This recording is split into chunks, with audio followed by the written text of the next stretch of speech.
Assalomu alaykum azizlar, efirda siz nima deysiz ko'rsatuvi. Assalomu alaykum. Bugun biz raqamli savodxonlik va kiberxavfsizlik haqida suhbatlashamiz. Butun dunyo raqamlashtirishning misli ko'rilmagan bosqichini boshdan kechirmoqda.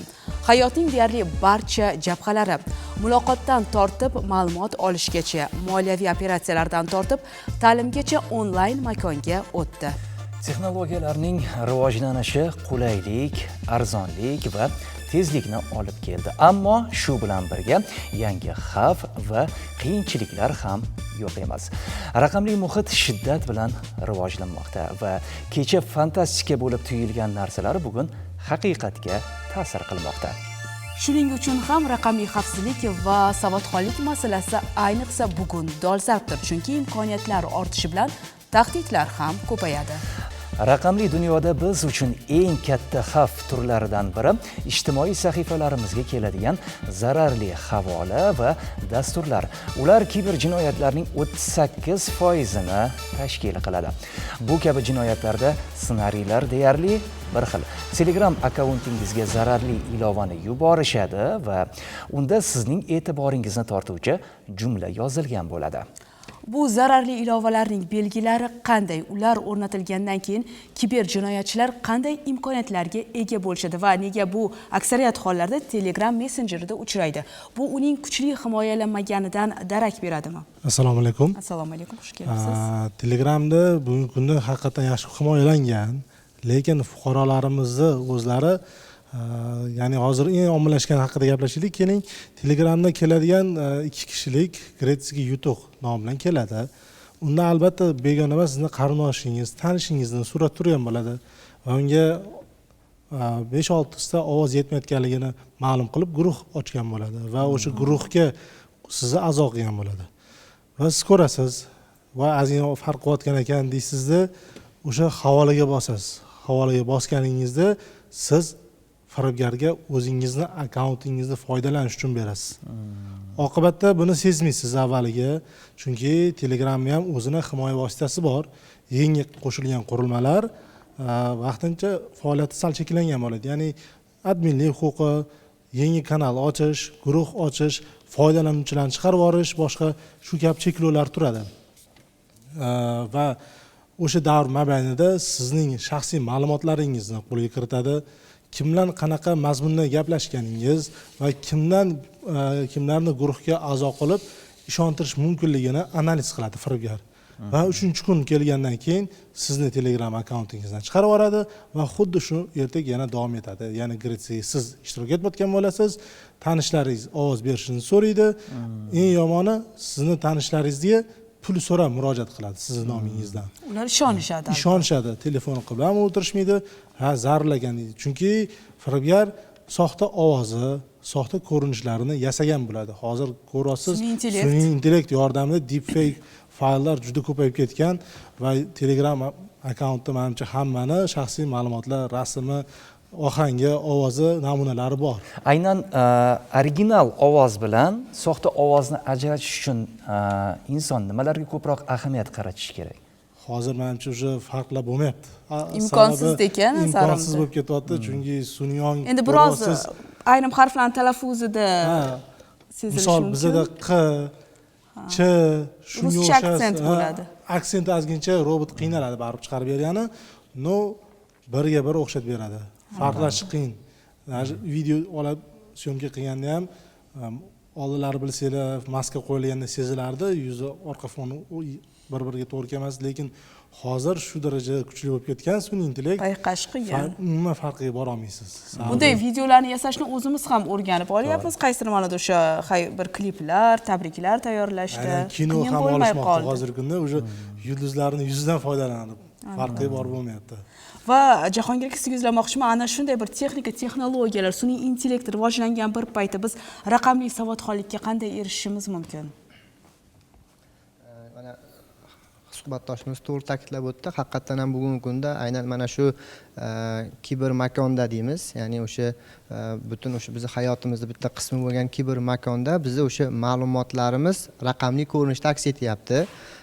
Sun'iy intellekt, raqamli texnologiyalar va mana shular orqali demak bo'layotgan munosabatlarda biz o'zimizni ma'lumotlarimizni raqamli ko'rinishga o'tkazyapmiz va mana shu raqamli ma'lumotlardan foydalanishda biz bir qator muhim masalalarga e'tibor qaratishimiz kerak bo'ladi.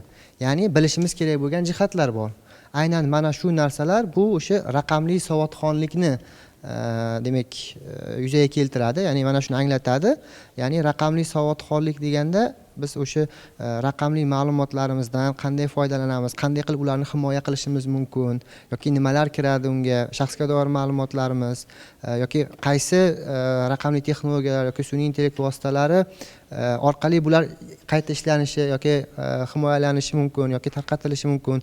Mana shular haqida demak bilib olishimiz kerak va ana shu narsalarni biz bugungi kunda fuqarolarimiz yetarli darajada mana shu raqamli savodxonlik bilimiga ega bo'lmayotganligi sababli bugungi kunda mana shu sohada, ya'ni kiber jinoyatchilik soni ko'payayotganini ko'rishimiz mumkin.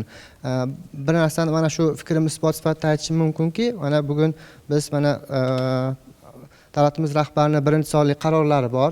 Ichki ishlar xodimlari juda ham yaxshi biladi buni. O'sha mahallalarda o'sha jinoyatchilikni oldini olish, unga qarshi kurashish bilan bog'liq bo'lgan shu chora-tadbirlar belgilab berilgan. Mana shu qaror ijrosi bo'yicha mahallalarda biz o'sha Toshkent davlat yuridik universiteti demak o'sha profilaktika inspektorlari bilan birgalikda o'sha mahalla mas'ullari bilan birgalikda ishlayotganimizda ular tomonidan bizga o'sha mahallalardagi jinoyatchiliklarda bir dinamikasi, statistikasi berilganda aynan mana shu bugungi kunda kiber xavfsizlik sohasidagi jinoyatlar soni ham sezilarli darajada oshganligini ko'rishimiz mumkin. Biz mana shu jinoyatchiliklarni bir tahlil qilayotganimizda nima oqibatida kelib chiqyapti bu jinoyatlar, ilmiy amaliy jihatdan tahlil qilib chiqyapmiz. Bu bo'yicha alohida biz ishchi guruhlar tuzilgan.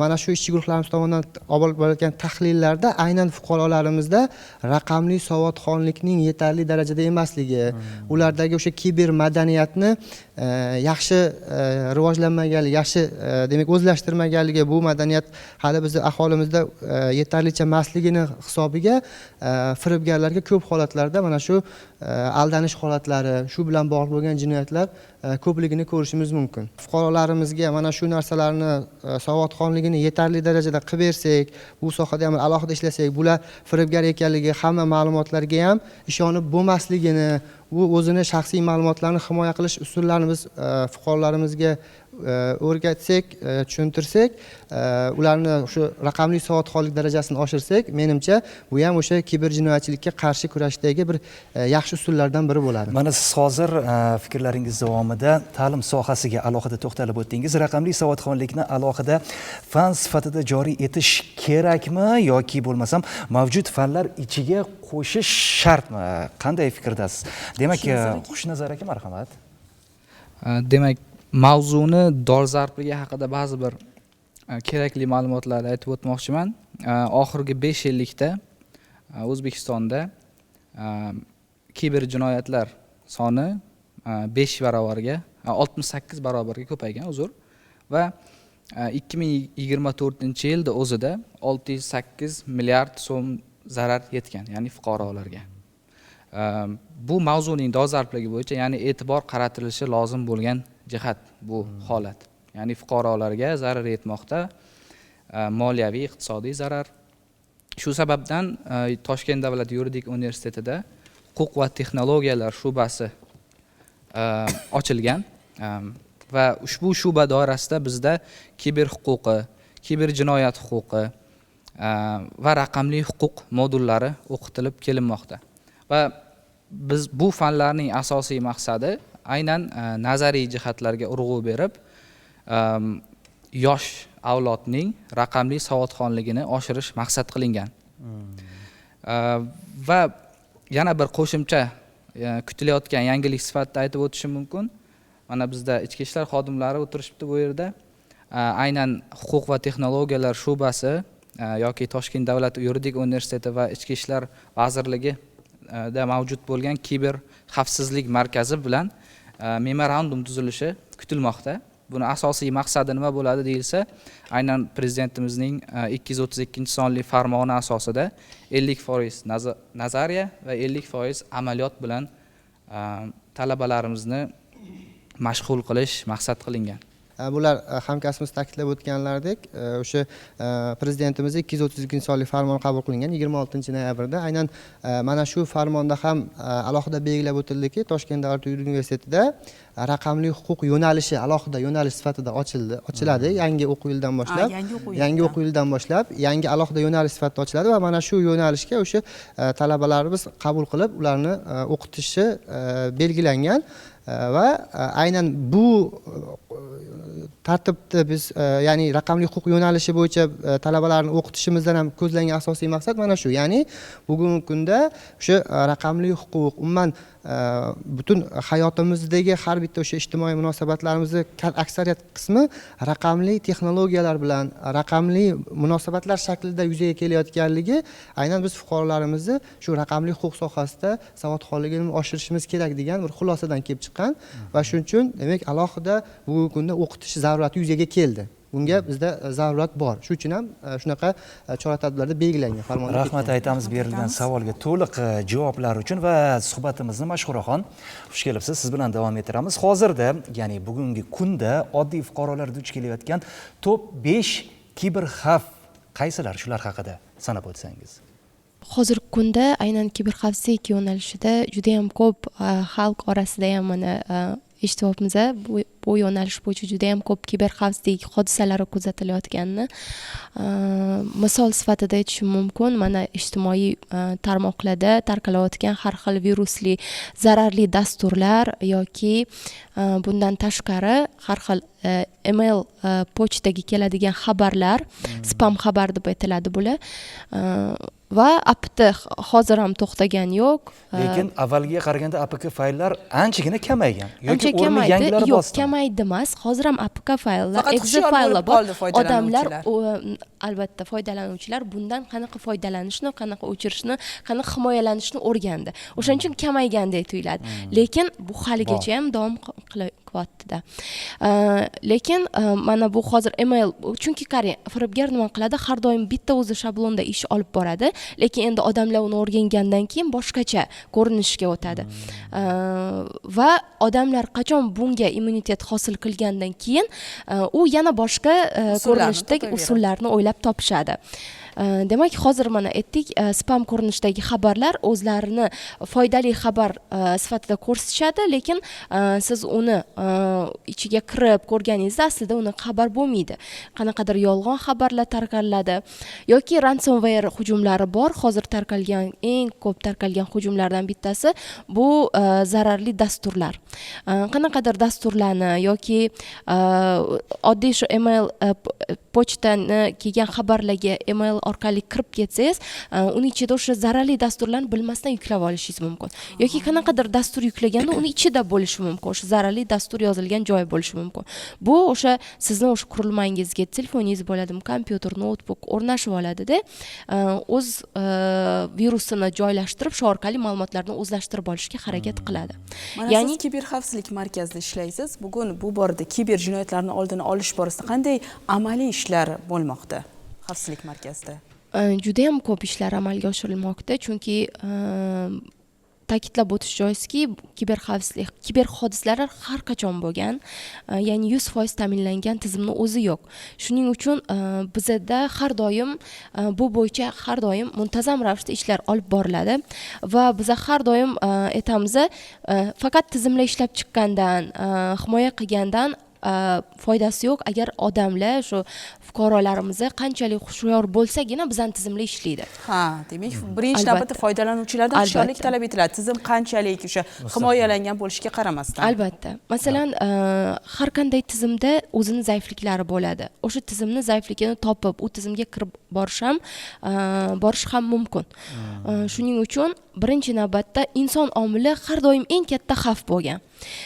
Ya'ni tizim qanchalik xavfsiz bo'lmasin, inson omili bilan tizimga kirish oson bo'ladi. Ya'ni bexosda nimadir xato qilib qo'yishi mumkin yoki shu foydalanayotganda bilmasdan bosib qo'yishi mumkin nimadir silkani, havolani.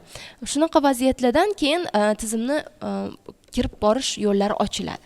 Tushunarli, rahmat aytamiz. Ijtimoiy tarmoqlarda yoki bo'lmasam onlayn savdo platformalarida sotuvchi yoki xaridor sifatida aldash orqali 18% soxta trading yoki onlayn birjada pul ko'paytirish niqobi ostida 16% kiberjinoyatlar amalga oshiriladi. Nega qancha targ'ibot bo'lsa ham ular hamon davom etayapti? Marhamat, kimda javob bor?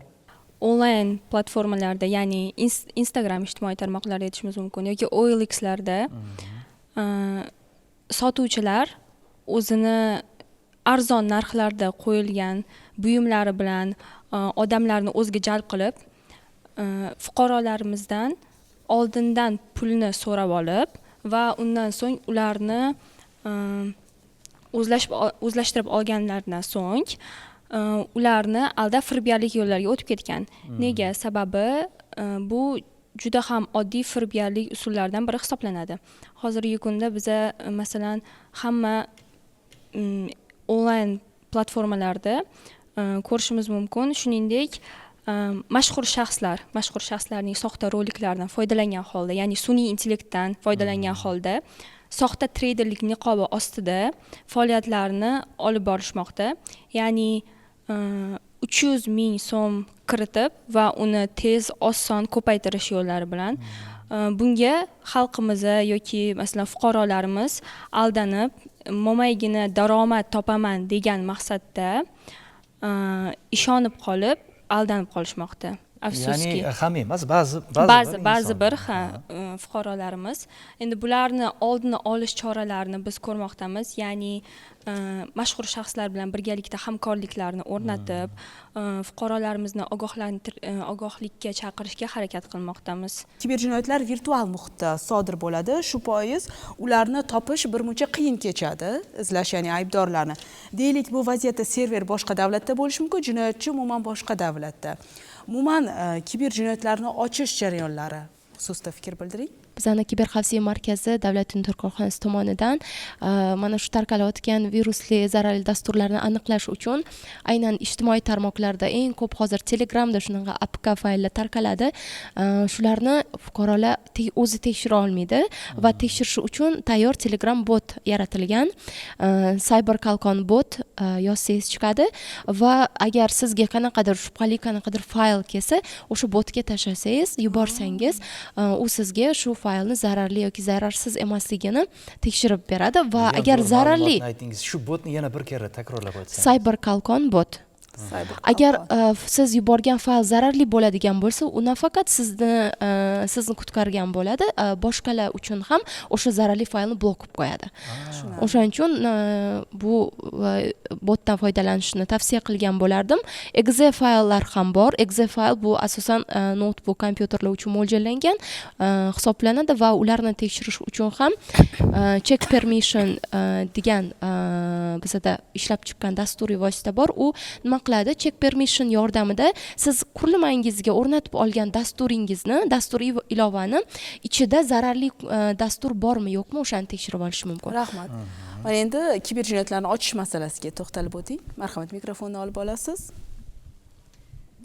Kiberjinoyatchilikni ochish borasida bugungi kunda bizda misol uchun bu kiberjinoyatchilik asosan kartadagi pullar yuzasidan amalga oshirilayotgan bo'lishi mumkin va kartani biz topganimiz bilan misol uchun fuqarolar kelib bizga mana shu kartaga tashlab berdim deb tashlab bergan kartasining nomerlari va o'sha karta egasining ism familiyalarigacha bir xillari bizga berishadi. Bir xil ilovalarda esa ushbu tashalgan kartani ismlari ham, karta nomerlari ham chiqmaydi. Shuning uchun biz o'sha topilgan karta nomerlari va ism bo'yicha banklarga har bir misol uchun ipoteka bank yoki agrobank bo'ladigan bo'lsa, o'sha banklarga zapros holatida biz so'rov jo'natamiz va ushbu so'rov natijasida bu shaxs O'zbekiston fuqarosimi, O'zbekistonda yashaydimi yoki bo'lmasa mana shu bankdan muntazam ravishda foydalanadimi yoki yo'qmi, shu yuzasidan so'rovlar tashlaymiz. Agarda bu fuqaro O'zbekistonda bo'ladigan bo'lsa, topiladi. Ammo ba'zi bir vaqtlar vaqtda shunaqa holatlar kuzatilmoqdaki, karta drop karta bo'lib chiqyapti. Bu drop karta degani uchinchi shaxs nomiga ochilgan karta hisoblanadi. Misol uchun, siz kartangizni yo'qotib qo'yadigan bo'lsangiz, kartangizni firibgar tomonidan topib olishgan bo'lsa, u firibgarlar sizni kartangizni shu firibgarlik yo'lida ishlatayotgan bo'ladi. Vaholanki keyin sizni kartangizni, siz O'zbekiston fuqarosisiz, biz sizni chaqirib, siz bilan muloqot qilganimizda esa bu narsadan sizni umuman xabaringiz bo'lmayapti. Ba'zan foydalamaydigan kartalarimizni har yerda qoldiramiz, bu baribir kerak emas-ku deymiz. Demak, bu ham xato. Shuning uchun ham bu xato. Shuning uchun ham biz bugungi kunda o'sha yuqorida aytib o'tilgandek, mashhur shaxslar bilan hamkorlikda Instagram ijtimoiy tarmoqlarida video roliklar ishlab chiqib, ushbu holatlar yuzasidan ulardan ogohlantirgan holatda agarda kartangiz yo'qolib qolgan bo'lsa, darrov bankka telefon qilib yoki bankka o'ziga borib muzlatib qo'yishligini iltimos qilyapmiz, ham talab o'rnida qo'yapmiz. Behzod aka, ovozli soxta jinoyatlar haqida fikrlarini aytib o'tgan edilar. Undan tashqari soxta qo'ng'iroqlar orqali ham aldab insonlarni boshqaruvini, karta boshqaruvlarini qo'lga kiritish, onlayn mikroqarz yoki bo'lmasam kredit rasmiylashtirish orqali kiber jinoyatlar sodir etilmoqda. Bu qopqonlarga tushmaslik uchun qanday tavsiyalarga amal qilish kerak? Umuman raqamli savodxonlikka qanday erishish yo'llari bor? Shular haqida ham to'xtalib o'tsangiz. Keling, birinchi qo'ng'iroqlar haqida gaplashamiz. Bugungi kunda firibgarlar SIM telefoniya texnologiyasidan foydalangan holda O'zbekistonga mavjud bo'lgan raqamdan qo'ng'iroq qilishadi. Ya'ni fuqarolarimizga o'zlarini soxta bank xodimlari, kerak bo'lsa ichki ishlar organlari, davlat xavfsizlik xizmati xodimlari, prokuratura va shu kabi organ xodimlarining nomlarini ishlatgan holda fuqaroni qo'rquv yo'li bilan shaxsga doir ma'lumotlarni qo'lga kiritishga harakat qilishadi bular. Va nima bo'ladi? Shaxsga doir ma'lumotlar olgandan keyin siz deydi kredit rasmiylashtirgan ekansiz, siz rasmiylashtirgan kreditingiz deydi mana shunaqa firibgarlik yo'li bilan olingan pullar ekan deydi. Ana fuqaro qo'rqqandan keyin hamma vahimaga tushib qoladi, talvasada hamma ma'lumotni aytishni chunki u kuchli psixologda undan oldin u qo'ng'iroq qilishdan oldin kompaniyadamiz deb telefon qilgan bo'ladi. Sizni raqamingiz muddati yetib kelibdi, almashtirishimiz kerak deydi. Kodni yetib qo'ygan bo'ladilar. Uni orqasidan keyin bu yoq kishim telefon qiladi. Xavfsizlikdamiz deydi. Siz hozir firibgarlarga hamma ma'lumotingizni beribsiz, bizni himoyasizni qilishimiz kerak endi deydi-da, Telegramga o'ting, Telegramda siz bilan mutaxassislarimiz gaplashadi deydi. Qarabsiz, qopqonga tushdi. Telegramda o'zini soxta markaziy bank xodimi sifatida guvohnomalarini, hamma kerakli hujjatlarni taqdim qilib, ishonchga kiradi fuqaroni va ishonchga suiiste'mol qilgan holatda rostdan nomiga kredit rasmiylashtirib chiqib ketadi. Kerak bo'lsa hozir mana banklarimiz tomonidan frontlar qo'yilib kelyapti, bilsangiz, kartasiga fuqaroni olgan krediti 3 kun ichida muzlab turadi. Ya'ni telefon qilib tasdiqlagandan keyin o'tadi. O'sha tasdiqlardan ham o't beradi fuqarolarimiz. O'sha muzlatishdan yechilgandan keyin firibgarga o'z qo'llari bilan topshirishadi. Shuncha kun davomida ular bilan suhbatlashishadi jinoyatchilar. Suhbatlashadi. Shu darajada ular qo'rqitishadi va psixologda endi bular hammasi kuchli psixolog. Agar bizni hozir muloqotimizni kimgadir etadigan bo'lsang, sana deydi jinoyatda belgilangan qonunlarga ko'ra jazo tayinlaymiz senga deb qo'rqitishadi. Endi nima qiladi? Ishongan odam hech kimga aytmay, jim yurib, 3 kun vaqtini kutib, o'sha pulni ham o'tkazib beradi. Miyasi ishlagan odam o'sha farqiga to'xta nima bo'lar ekan deydi, borib dugonasiga ketib qo'yadi. Biz ko'p holatlarda qo'shnilari kelib, "Mana bunaqa bo'layotgan ekan" deydi, ko'p holat ushab qoldik biz. Mana shunday vaziyatni sezish bilan kimga, qayerga murojaat qilish kerak? Kartani bloklash kerakmi? Nima qilish kerak? Firibgar qo'ng'iroq qildimi, o'zini hududida yashaydigan ichki ishlar organlariga murojaat qilsinlar. Agar qayerdaligini joylashni bilmasa, 102 qo'ng'irog'iga qo'ng'iroq qilishlari kerak. Va darhol xabarlar berish kerak bu holat bo'yicha. O'shanda bizning xodimlarimiz joyiga chiqib vaziyatga oydinlik kiritamiz va fuqaroning pulini o'g'irlab ketishdan oldini olib qo'ygan bo'lamiz. Rahmat. Jahongir aka, sizda fikrlar bo'lsa? Haqiqatan ham o'sha bugungi kunda siz aytgandek o'sha soxta ovozlar orqali yoki qanaqadir bir videoroliklar orqali demak fuqarolarimiz ishonchiga kirib, demak ularni ishontirib o'sha ularni pul mablag'larini o'zlashtirishlari bilan bog'liq bo'lgan holatlar yoki o'sha shaxsiy ma'lumotlarni o'zlashtirish orqali demak ularni nomiga kreditlarni rasmiylashtirish, mikroqarzlarni rasmiylashtirish bilan bog'liq bo'lgan holatlar juda ham ko'p. Urinishlar juda ham ko'p bunga va hammasini biz o'ylaymizki, hammasini anaqasi natijasi demak, ya'ni oqibat bu holatda demak baribir ham fuqarolarimizga ko'p narsa borib taqaladi. Chunki agar fuqarolarimiz bu narsalardan ogoh bo'lmasa, mana shu narsalarni bir bu jinoyat ekanligi, uni firibgarlar aldayotganligini ular to'g'ri tushunib yetmasalar, ya'ni ularni o'sha bir savodxonligi yoki kiber madaniyati yuqori darajada bo'lmasa, baribir aldanib qolish holatlari juda ham ko'p bo'ladi. Asosiy muammo qiziquvchanlik va xabardor emaslik haqida ekan. Ya'ni fuqarolarimizda qiziquvchanlik yuqori, ya'ni o'sha yuborilgan fayllarda nima ekanligini to'liq ma'lumotga ega bo'lmasdan turib uni biz ochib qo'yapmiz.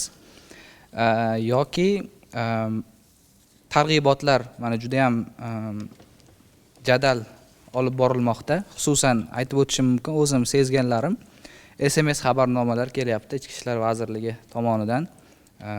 Ya'ni shaxsiy ma'lumotlarni birovlarga taqdim qilmang yoki shubhali telefon qo'ng'iroqlariga javob bermang va hokazo. Mana shu eng ajoyib yechim deb bilaman. Hozir mana ijtimoiy tarmoqlar bo'yicha juda ham ko'p gaplashdik. Men tavsiya qilgan bo'lardim ijtimoiy tarmoqlarda avtozagruska, ya'ni o'z-o'zidan yuklab olish funksiyasini o'chirib qo'yishni. Chunki agar zararli fayllar keladigan bo'lsa, ular o'z-o'zidan zagruska bo'lib olsa, siz bilmaysiz qachon u ishga tushishini va qanaqa ma'lumotlar chiqib ketishini. O'shaning uchun birinchi navbatda tavsiya qilgan bo'lardim buni o'chirib qo'yishni va parollarni ikki faktorli autentifikatsiya qo'yib, to'g'ri paroldan foydalanishni. Chunki agar sizni shu ijtimoiy tarmog'ingizni akkauntingizga kirib oladigan bo'lsa, unda nafaqat sizni maxfiy yoki shaxsiy ma'lumotlaringiz bo'lishi mumkin. Sizni nomingizdan foydalanib, keyin o'sha firibgar juda ham ko'p ishlarni amalga oshirishi mumkin. Va ijtimoiy tarmoqlarda o'zingizga tegishli bo'lgan har qanday ma'lumotni joylamaslik. Masalan, oddiy aytadigan bo'lsak, shu Telegramda tug'ilgan sanasigacha yozib qo'yishadi yoki Instagram akkauntlariga qaraydigan bo'lsak, hamma ma'lumotlarni joylashtirishadi va akkauntini maxfiy, ya'ni закрытый akkaunt, yopiq akkaunt qilib qo'yishadi va o'ylashadiki, meni sahifamda hech kim bilmaydi men haqimdagi ma'lumotlarni deb.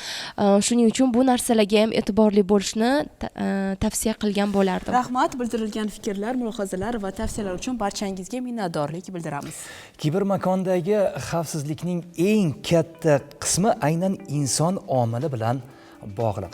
Firibgarlar dasturni emas, odamni ishontiradi. Shuning uchun eng kuchli himoya tizimi ham foydalanuvchi beparvo bo'lsa to'liq samara bermaydi. Kiberxavfsizlik bu jamoaviy xavfsizlikning ajralmas qismiga aylandi. Shu sababli raqamli madaniyat, yo'l harakati qoidalari kabi umumiy odatga aylanishi kerak. Har kim o'zini himoya qilsa, barcha xavfsiz bo'ladi. Azizlar, bu siz nima deysiz ko'rsatuv edi. Yana yangi mavzular muhokamasida ko'rishguncha xayr. Hammaga rahmat. Salom.